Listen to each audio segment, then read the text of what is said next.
The moment I realized my own sister had deliberately destroyed my financial future, I wasn't just angry. I was ready for justice. $50,000. That's what her betrayal cost me, along with my savings, my credit score, and almost 2 years of my life. Have you ever trusted someone completely, only to discover that they were using that trust as a weapon against you? That moment when your stomach drops and you realize the person who was supposed to have your back was actually stabbing you in it all along? Growing up, I was always sensible Olivia, the responsible younger sister who followed the rules. Then there was Vanessa, 3 years older, effortlessly charming, and our parents' undeniable favorite. When Vanessa wanted something, she didn't just ask for it. She orchestrated entire scenarios to make you feel like giving it to her was your idea all along. Our middle-class Michigan family had simple values. Dad, an engineer, and Mom, a kindergarten teacher, raised us with constant reminders that family comes first, a principle I took to heart, and Vanessa expertly exploited.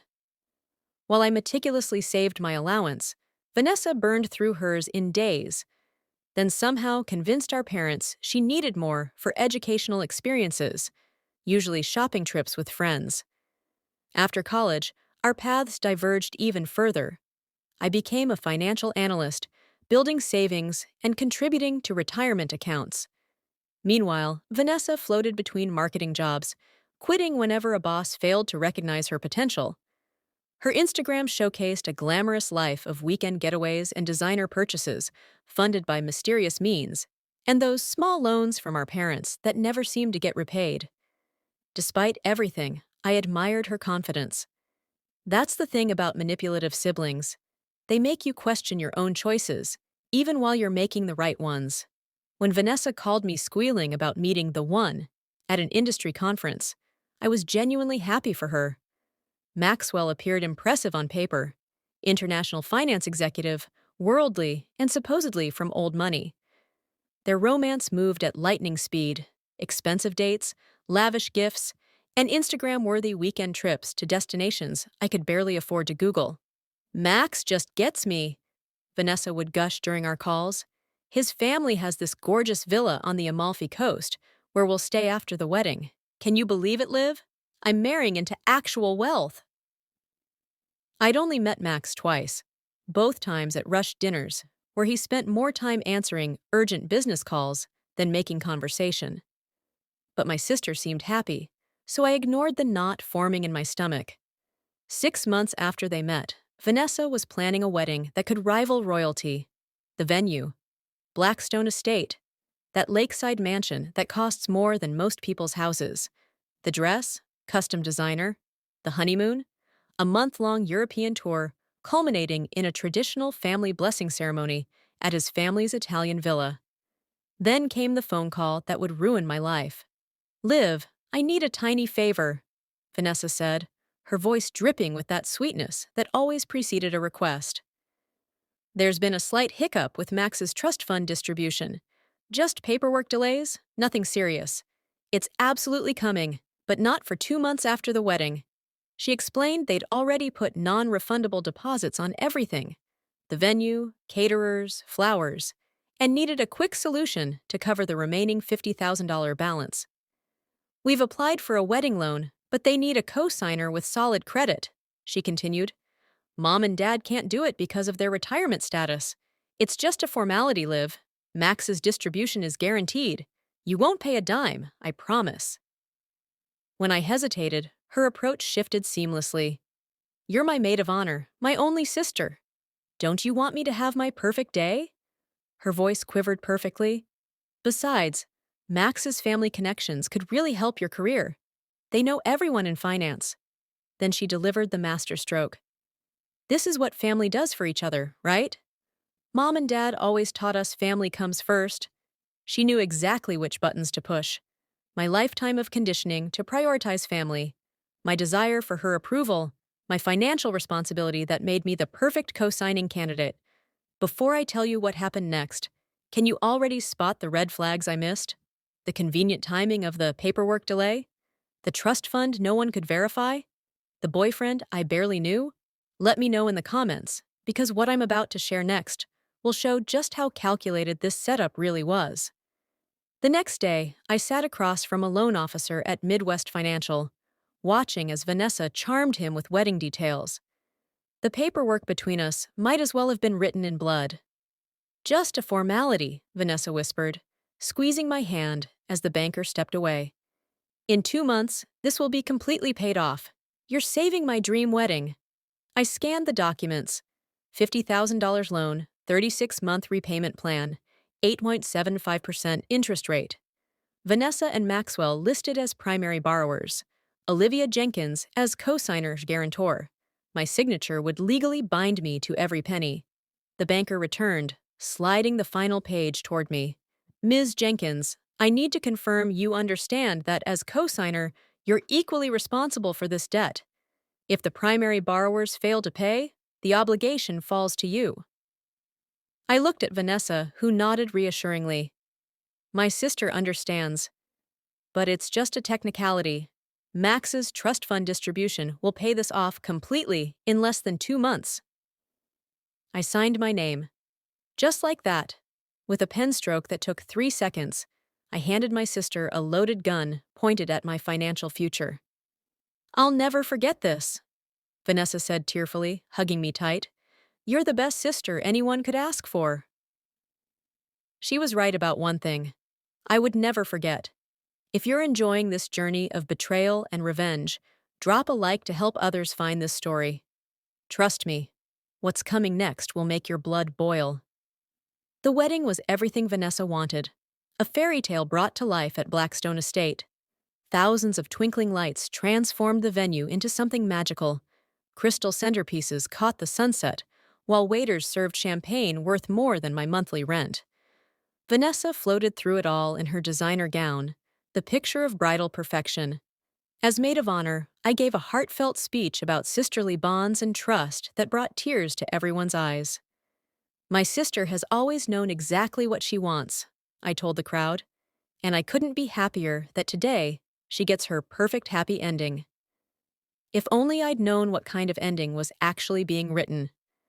After the wedding, the newlyweds departed for their European tour. Vanessa's Instagram exploded with pictures of cobblestone streets, coastal views, and candlelit dinners in centuries-old villas. Each new post reassured me that Max's wealth was real.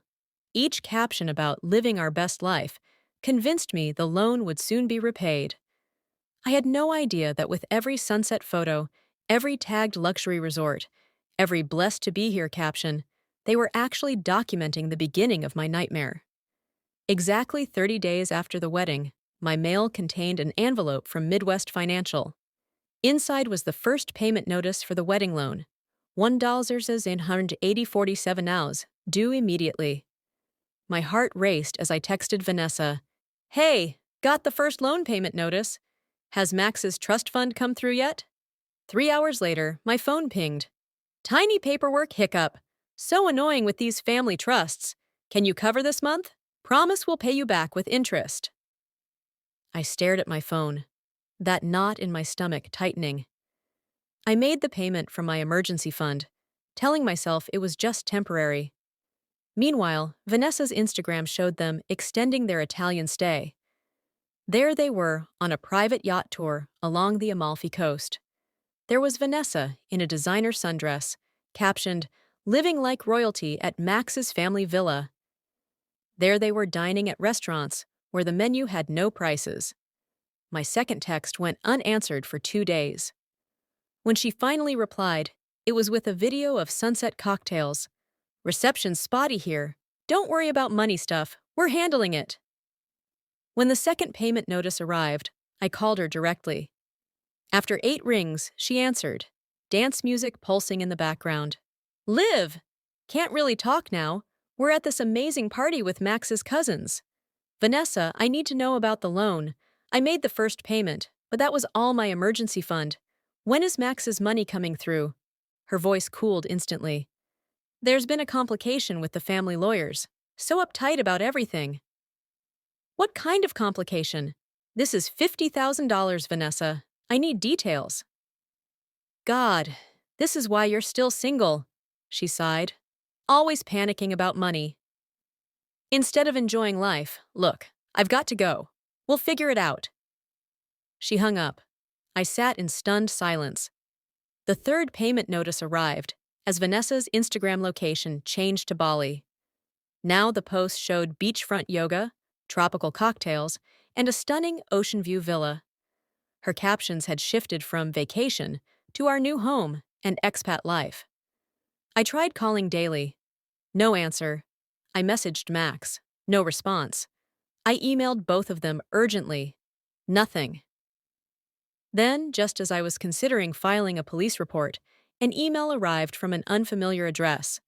Liv, surprise, Max and I have decided to stay in Bali permanently. Some amazing investment opportunities came up, and we're embracing island life. About that loan? We've decided that since you're so responsible with money, unlike me, LOL, you should have no problem handling those payments. Consider it an investment in your favorite sister's happiness. I've attached some pics of our new beachfront house. Isn't it gorgeous? Much love. The attached photos showed them toasting champagne on the deck of a luxury villa, sunset glinting off their glasses as they smiled without a care in the world. My hands shook as I responded, demanding they take responsibility for the debt. 3 days later came her reply. Always so serious. This is why I'm living my best life while you're stuck in cubicle hell. Max thinks it's hilarious that you actually expected us to pay that loan. That's what co-signers are for, silly. Besides, you can afford it. You never spend money on anything fun anyway. OXO. I read those words again and again, the truth finally crystallizing. This had been the plan all along. The wedding, the loan, the story about Max's family money, all elaborate fiction designed to saddle me with their debt while they escaped to paradise. Have you ever had someone mock your responsible behavior while taking advantage of it? The rage is indescribable, isn't it? That moment when you realize your good nature wasn't just taken for granted, it was deliberately targeted as a weakness to exploit. I called the bank immediately. Their response was sympathetic but clear. As co-signer, I was legally obligated to pay every cent. I could pursue legal action against Vanessa and Max, but with them now overseas, that would be complicated and expensive, money I no longer had. My carefully planned financial future was now in ruins. My savings would be depleted. My credit score would be destroyed. All because I believed my sister when she said family comes first. But this story doesn't end with me broken and defeated. No, this is the moment when I decided that some betrayals demand consequences, and I was about to make sure my sister learned that lesson the hard way. 3 weeks into my financial nightmare, as I was working overtime to cover the loan payments, my phone lit up with an Instagram notification. You don't know me, but I think we have something in common. I believe your sister Vanessa is with my husband, Maxwell Richards. I stared at the message from someone named Amara, her profile showing a beautiful woman around Vanessa's age. My finger hovered over the reply button. Was this some kind of sick joke? We arranged a video call that evening. When Amara's face appeared on my screen, her composed expression couldn't hide the exhaustion in her eyes. The same exhaustion I saw in my mirror every morning. Thank you for speaking with me, she began in a British accent. I've spent the last 6 months trying to locate Max. When my private investigator found their social media, I connected you to Vanessa. Your husband? I repeated. But they got married. I was at the wedding. Amara's laugh was hollow. Our divorce isn't finalized. Max and I have been married for 5 years in London. That ceremony you attended wasn't legally binding. She shared her screen, showing documents, photos, banking records. Maxwell Richards, or as he sometimes called himself, Maxwell Bennett or Maxwell Warren, had a pattern. He would travel for business, meet women, convince them he came from wealth, and then use their credit and connections to fund his lifestyle before disappearing with whatever money he could extract. The trust fund, the family villa in Italy, the old money. It's all fabricated, Amara explained. He's a con artist who's done this before. I was his longest mark. My mind struggled to process this information. But my sister, surely she didn't know? Amara's silence spoke volumes. My investigator believes they're not just living off your loan. she finally said. Based on their social media and some local contacts in Bali, they appeared to be running investment scams targeting wealthy expatriates and tourists. The room seemed to tilt around me. I gripped the edge of my desk. They're positioning themselves as luxury investment consultants, Amara continued, showing me screenshots from a sleek website. They promise exclusive access to high-return Indonesian property investments. People wire money, and then Max and Vanessa disappear. Imagine discovering that the sister you grew up protecting was actually running international scams. The sister who borrowed your clothes and shared your childhood secrets was now potentially defrauding people across multiple countries. I don't believe you, I whispered, even as everything clicked into place. Vanessa's sudden wealth, her mysterious career changes, her ability to always land on her feet. Amara sent more files, bank records showing large transfers, testimonials from other victims, evidence that Max had been investigated for fraud in 3 countries. And there, in every recent photo, smiling by his side, was my sister. Not as a victim, but as a partner. I'm building a case against them, Amara said. That's why I reached out. Your loan fraud, combined with my documentation and the other victims we've identified, might be enough to get international authorities involved. I sat in stunned silence, memories flashing through my mind. Vanessa borrowing money from our parents' wallets as teenagers. The mysteriously disappearing fundraiser cash in high school when she was treasurer. The misunderstandings with roommates over rent. The pattern had always been there, but I dismissed it as immaturity or carelessness. This wasn't just about my $50,000 anymore. My sister wasn't just selfish, she was predatory. And apparently, she'd found her perfect match in Maxwell. What are you suggesting we do? I asked Amara, something hardening inside me. Join forces, she replied simply. Help me build this case. These kinds of people only stop when they're forced to. As I nodded my agreement, something shifted in my perspective. This wasn't just about revenge anymore. This was about justice. Not just for me, but for everyone they had hurt, and would continue to hurt if they weren't stopped. Vanessa had abandoned every family value we were raised with. Now, she would learn what happens when you mistake kindness for weakness. And that night, Amara and I mapped out our strategy over a 5-hour video call. 2 strangers connected by betrayal, now united in purpose. We would build an airtight case that not even international borders could protect them from. Document everything, Amara advised. Every text, every email, every social media post, screenshots with timestamps, the loan agreement, bank statements showing your payments. This isn't just about money. It's about establishing a pattern of deliberate fraud. While I continued working 2 jobs to make the monthly loan payments, I transformed my apartment into an investigation hub. A detailed timeline covered one wall: Vanessa and Mac's relationship history, communication patterns, financial transactions. Every Instagram post showing their lavish lifestyle became evidence of where the money was going. Amara's private investigator located them in Bali, operating under slightly altered names: Nessa Jenkins and Max Bennett, with a company called Elite Horizon Investments. Their website promised exclusive access to high-yield property development opportunities unavailable to the general market. The minimum investment? $25,000. We created a fake investor email and reached out. Their response came with glossy brochures and testimonials from satisfied clients, whose identities Amara's investigator couldn't verify. They're getting bolder, Amara noted. This isn't amateur hour anymore. Meanwhile, Vanessa occasionally sent mocking messages about my boring life choices and how I should lighten up about the loan situation. Each message, each taunt, was carefully preserved as evidence. During the day, I smiled at coworkers while taking customer service calls. At night, I delivered food for extra income, then came home to continue building our case until the early morning hours. My health suffered. My social life vanished. Dark circles became permanent fixtures under my eyes. What would you do in this situation? Would you let it go to preserve your mental health, Or would you fight for justice no matter how long it took? Leave your thoughts below. 3 months into our investigation, we hit pay dirt. One of Max and Vanessa's investors, a retired Australian couple, had filed a complaint with Indonesian authorities when their $50,000 guaranteed investment vanished along with any contact from Elite Horizon. Amara's investigator found 4 more similar complaints.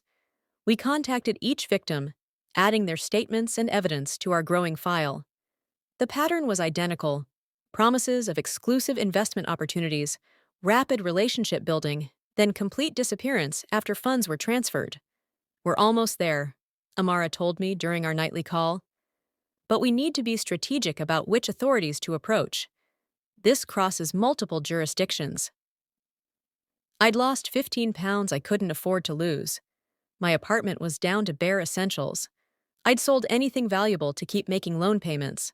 Friends stopped calling after I turned down invitations for the 20th time. My parents worried about my obsession with tracking down Vanessa, not understanding the full scope of what their golden child had become. But each sacrifice strengthened my resolve. Each payment receipt reminded me what I was fighting for. International wire fraud is taken seriously by the FBI, Amara's lawyer advised us in month 4.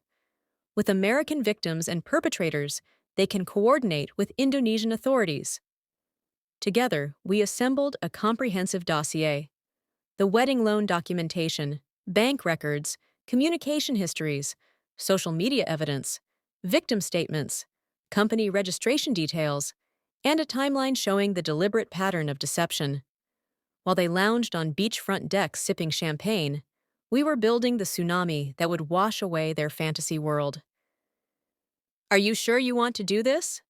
Amara asked the night before we submitted everything.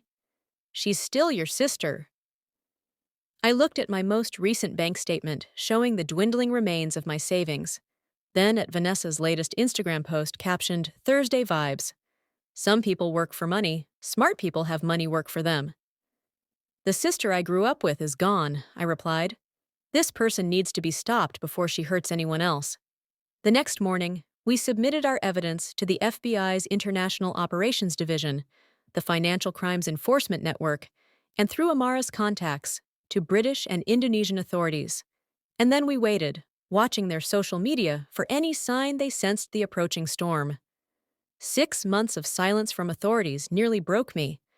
I checked my email obsessively, jumped at every phone notification, all while watching Vanessa and Max flaunt their fraudulent lifestyle on social media. My hope dwindled with my bank account. Then at 2:17 a.m. on a Tuesday, my phone rang with an international number. "It's happening," Amara's voice crackled through. "They've been arrested, both of them.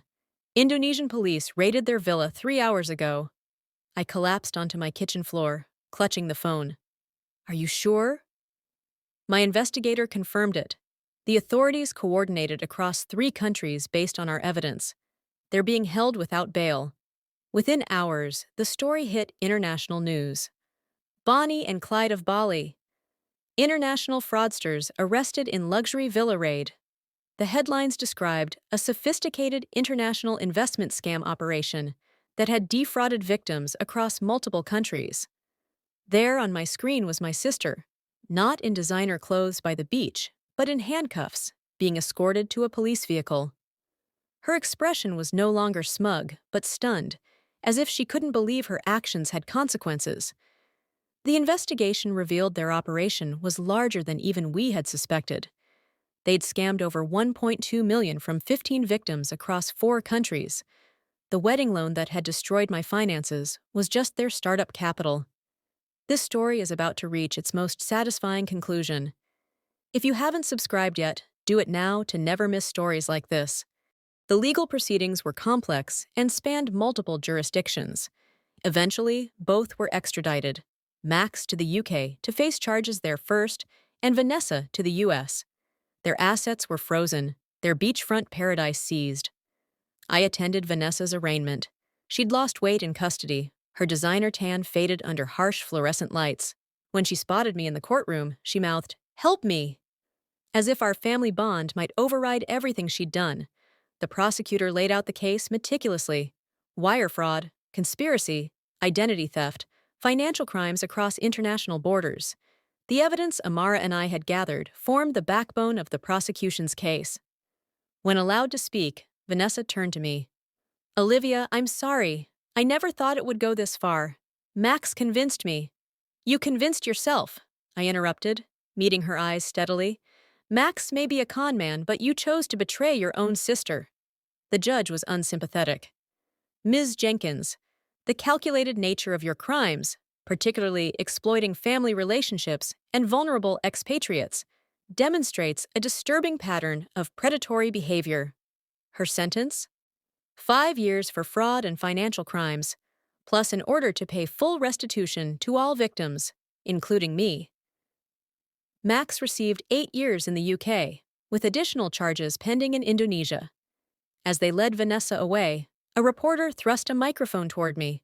How does it feel to see your own sister going to prison because of evidence you provided? I paused, the cameras capturing my exhausted face. This isn't about revenge. It's about accountability. No one should be able to destroy lives and walk away smiling, especially not family. That soundbite made the evening news, alongside images of the luxury villa where they'd lived off other people's money and dreams. Their fantasy life had lasted less than a year. The consequences would last much longer. The courtroom victory brought justice, but not immediate financial relief. My credit score had plummeted to the low 500s. My savings were gone.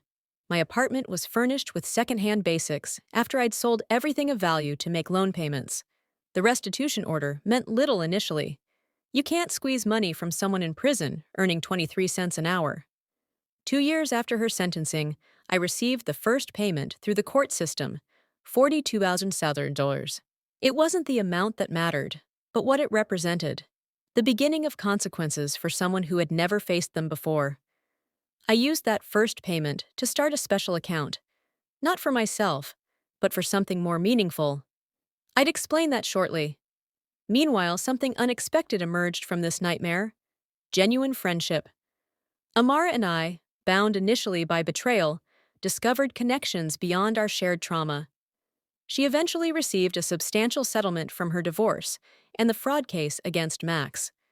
She used part of it to start a nonprofit, helping fraud victims navigate the financial and emotional aftermath. Fraudsters count on victims feeling too ashamed to speak up, Amara told me over dinner during her visit to Michigan. We're changing that narrative. The rebuilding process was slow. I transferred to my company's financial crimes department, where my personal experience proved surprisingly valuable. My boss called it educational trauma, knowledge no one wants to acquire, but proves invaluable once you have it. Gradually, my finances stabilized.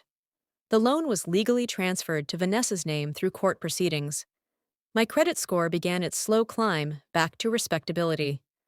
I moved to a better apartment, started dating again, and reconnected with friends I'd neglected during my investigation obsession. 3 years after her arrest, I received a letter from Vanessa's prison counselor explaining that acknowledging harm and making amends was part of her rehabilitation program.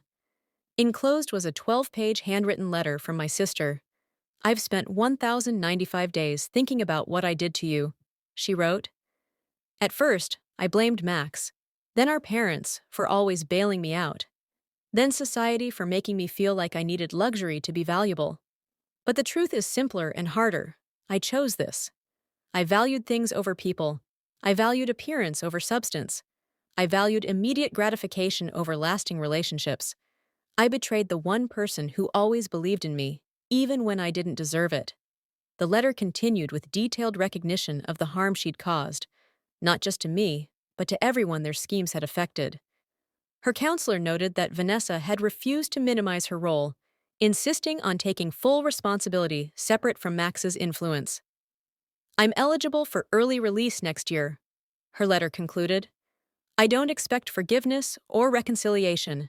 I wouldn't forgive me either, but I want you to know that I understand now what you tried to teach me all those years, that a life built on lies collapses, but a life built on integrity stands even through the worst storms. You were always the stronger one. That letter sits in my desk drawer, still unanswered. I'm not ready to respond. Trust, once shattered, doesn't reassemble easily. But I've decided one thing. The account I started with her first restitution payment has grown. I've been using it to fund financial literacy workshops at community centers, teaching people how to recognize and avoid scams. Sharing my story has helped dozens avoid similar fates. Sometimes students ask if I hate my sister. I don't. Hate requires energy I'm no longer willing to spend on the past. What I feel is something more complex, a mixture of sadness for the relationship we lost, appreciation for the strength I found, and caution about the future. When people ask if I have siblings now, I answer truthfully. Yes, I have a sister. Our relationship is complicated. She taught me difficult lessons about trust and consequences. Some people say the best revenge is living well. After everything I've been through, I've found something better, living honestly. Vanessa and Max built their relationship on shared deception. Their love wasn't for each other, but for what they could take from others. Their glamorous photos weren't memories. They were advertisements for a lifestyle funded by betrayal. Even their supposed happiness was performative, designed to make others envious enough to trust them with money they'd never see again. I sometimes wonder if they ever truly enjoyed their stolen paradise. When you're living a lie, you can never fully relax. Every knock could be authorities. Every question could unravel your story. Every relationship is transactional. Their luxurious prison was built long before the real one. The hardest lesson wasn't learning my sister was capable of betrayal. It was accepting that I couldn't save her from herself. For years, I'd covered for her small deceits, made excuses for her selfish behavior, convinced myself that family loyalty meant enabling her worst impulses. By finally holding her accountable, I showed more genuine love than all those years of protection. 5 years have passed since I signed that loan. My credit score has recovered. My savings have rebuilt. The financial scars have healed, even if the emotional ones remain tender. Last month, I closed on my first home, something I achieved through honest work and careful planning, not by exploiting others' trust. While Vanessa's life of glamorous deception crumbled, I built something real. My friendships aren't based on what people can give me. My career advancement comes from genuine skill. My happiness isn't dependent on Instagram validation. Everything I have, I've earned honestly.